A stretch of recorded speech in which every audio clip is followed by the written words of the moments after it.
En primer término, la generosidad y visión de Dolores Padierna en haber promovido este homenaje con tanto poder de convocatoria.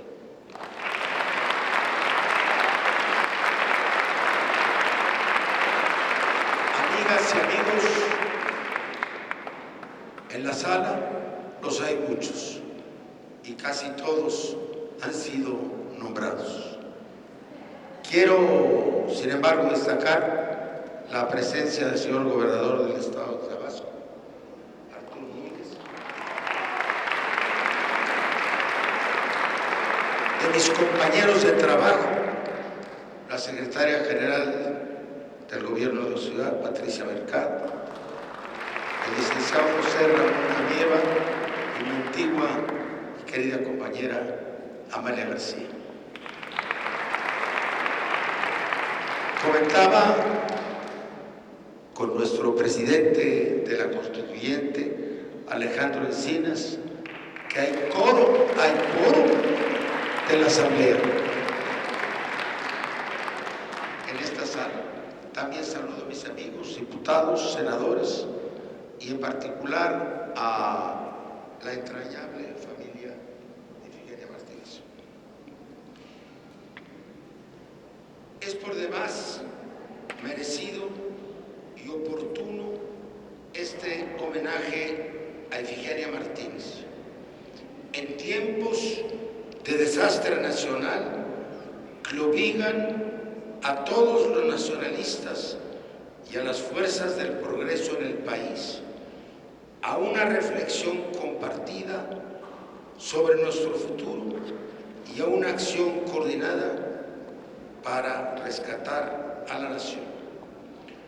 De Ifigenia Martínez habría mucho que recordar.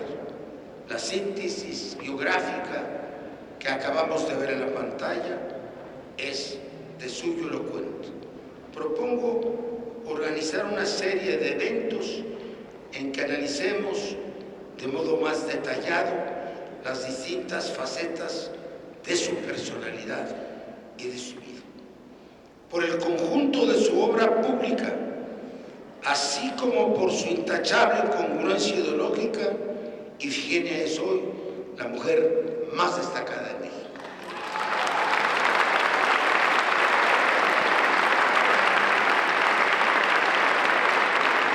Para mí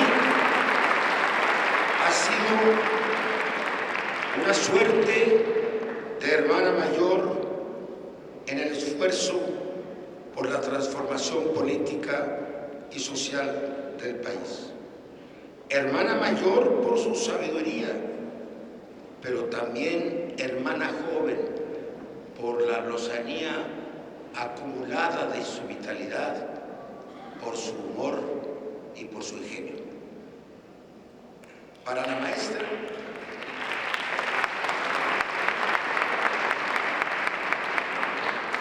la educación, la cultura, la igualdad y la dignidad humana han sido valores esenciales.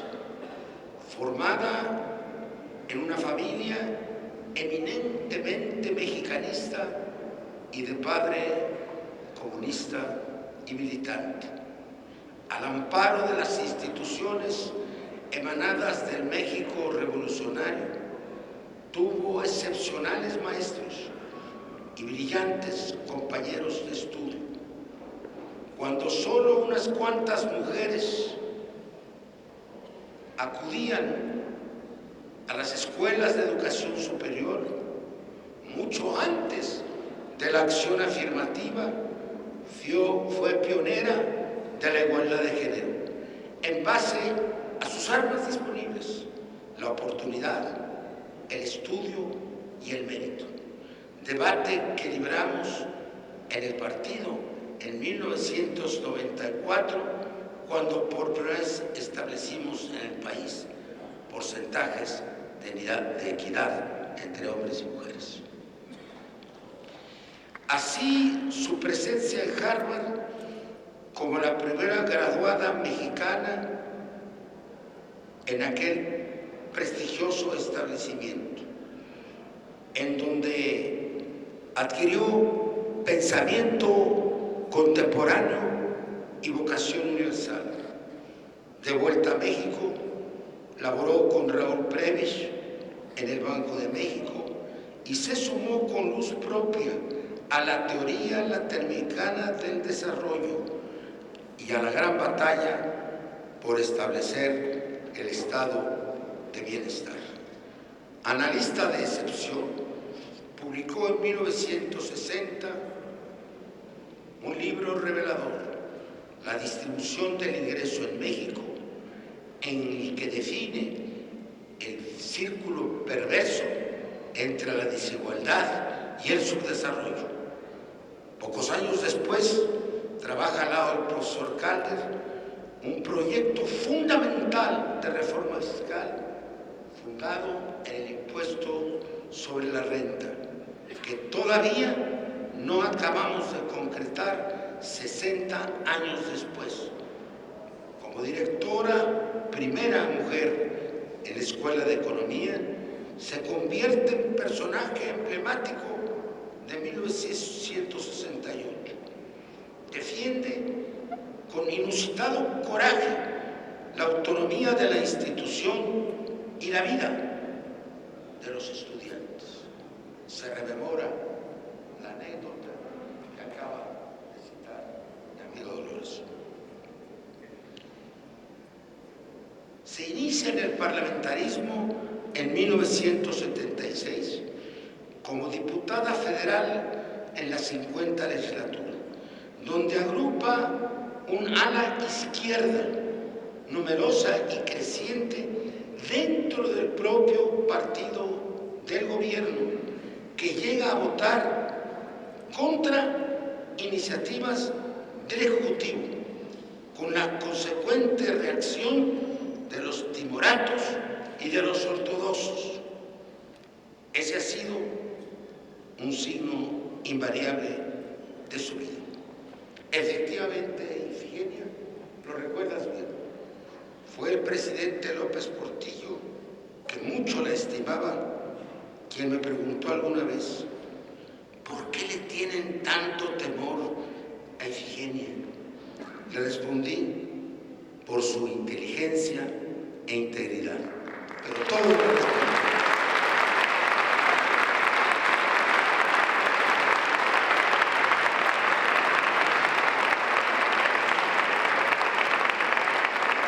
Poco conocida es la legendaria participación de la maestra como embajadora alterna para asuntos económicos en las Naciones Unidas.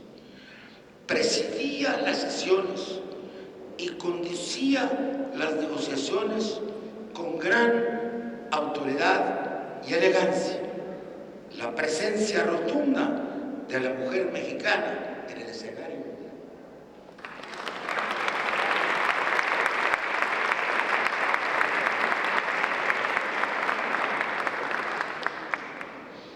Ella fue, en gran parte, la autora del último programa de desarrollo de la ONU para la década de los 80, antes de que nos arrollara la avalancha del neoliberalismo. También propuso en innumerables encuentros la celebración de una nueva conferencia mundial sobre moneda y finanzas, el segundo Bretton Woods, sobre el cual organizamos más tarde en México, en la Universidad Nacional, un seminario internacional.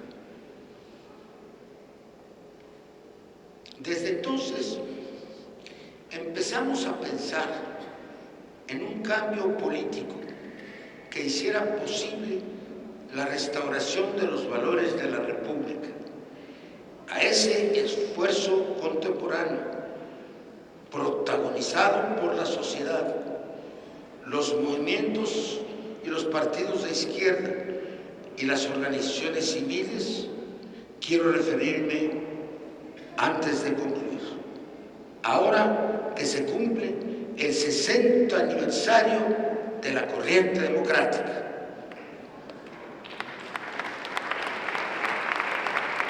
encabezada por el ingeniero Cuauhtémoc Cárdenas. La conspiración que la desató tuvo, como se acaba de recordar, su sede en domicilio de Ifigenia en Coyoacán. Por eso se la conoce también como la corregidora de nuestra historia moderna.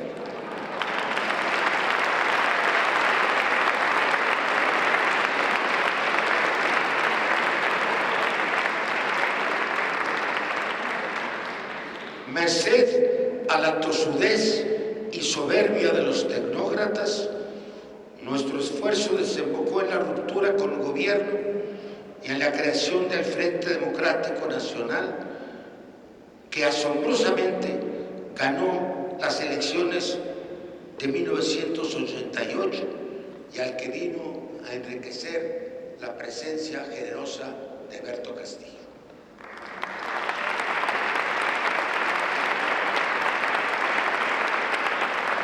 Desafortunadamente, el triunfo nos fue arrebatado, lo que hundió al país en el estancamiento y ha conducido a la desaparición paulatina del Estado mexicano.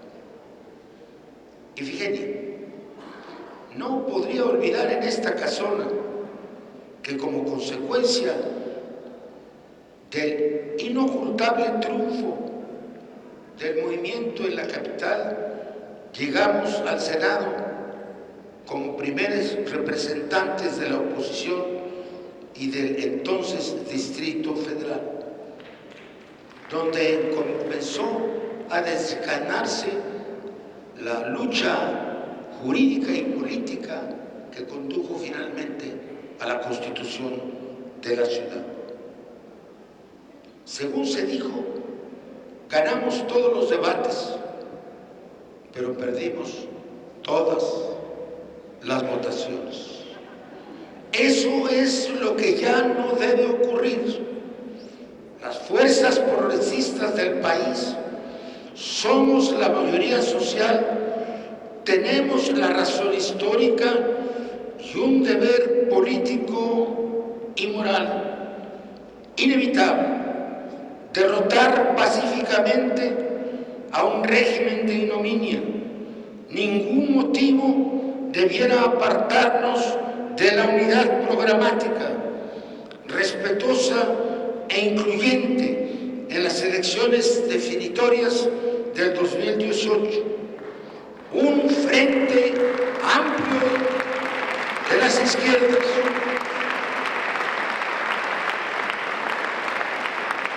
Esperamos